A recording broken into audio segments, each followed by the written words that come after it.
Aspek kehendak, hasrat, atau keinginan seseorang seringkali menjadi area yang menjadi pintu untuk roh-roh dunia dapat masuk dan merusak kehidupan manusia, merusak hubungan manusia dengan Tuhan, dan membuat manusia tidak lagi hidup selaras dengan kehendak Tuhan.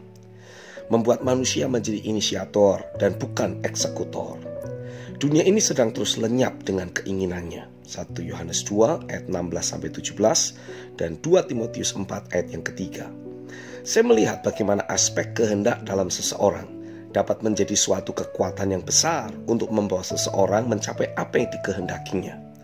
Lepas dari baik atau tidak, akurat atau tidaknya hal yang dikehendaki, namun kembali Roh Kudus mengingatkan saya bahwa aspek kehendak dalam hidup manusia sesungguhnya berasal dari keilahian Tuhan.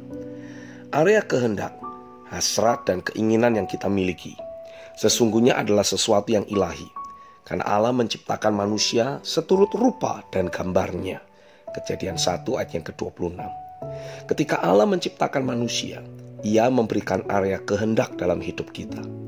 Namun kemurnian area keinginan dalam hidup manusia berhasil dirusak oleh iblis, sehingga terjadilah banyak kekacauan dan kebobrokan di dunia ini.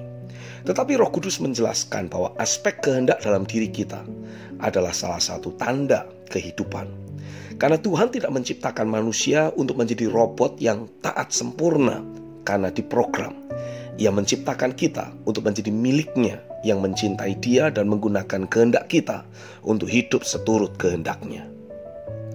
Aspek kehendak Tuhan diberikan dalam bentuk hidup manusia untuk manusia dapat menjalani kehidupan yang ilahi sepenuhnya, digerakkan oleh passion cinta akan Tuhan. Roh Kudus mengingatkan saya dengan firman di Filipi 2 ayat 12-13. Dari perenungan ayat firman ini, saya semakin memahami bahwa ternyata aspek kehendak dalam hidup kita sesungguhnya adalah aspek keilahian Tuhan, berupa energi, berupa kekuatan yang Allah beri bagi manusia. Hidup dalam keakuratan dan perkenanan Tuhan bukan dengan kekuatan kita sendiri, tapi memang Tuhanlah yang bekerja secara efektif dalam diri kita, menanamkan hasrat dan passionnya dalam diri kita, sehingga kita memiliki keinginan dan hasrat untuk dengan mati-matian, gila-gilaan, dan habis-habisan melakukan apa yang menyenangkan hatinya. Filipi 2 ayat 12-13 dari terjemahan Amplified Bible dan The Passion.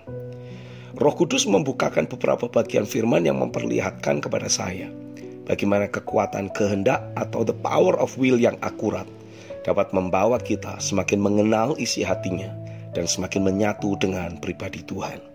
Yang pertama adalah Paulus. Filipi 3 ayat yang ke-10. Kegilaan Paulus dalam mengikut Tuhan berasal dari kehendaknya untuk mengenal Tuhan dengan benar dan kuasa kebangkitannya. Ia telah mengizinkan dirinya ditangkap oleh Roh, sehingga ia terus berjalan dalam tuntunan Roh yang terekspresi dari kehendaknya. Arah hatinya terus tertuju hanya kepada Tuhan. Paulus memandang dirinya seperti seorang pelari dalam suatu perlombaan. Ia kerahkan seluruh kekuatannya. Ia set fokusnya kepada Tuhan dan berlari begitu rupa untuk dapat mengenal Tuhan secara lebih mendalam dan dapat mengambil bagian dalam penderitaan Kristus. Salah satunya adalah dengan menyangkal diri dan memikul salib. Roma 6 ayat 5-6. Sehingga kuasa kebangkitan yang sama yang bekerja dalam diri Yesus dapat bekerja juga dalam kehidupan Paulus. Amin.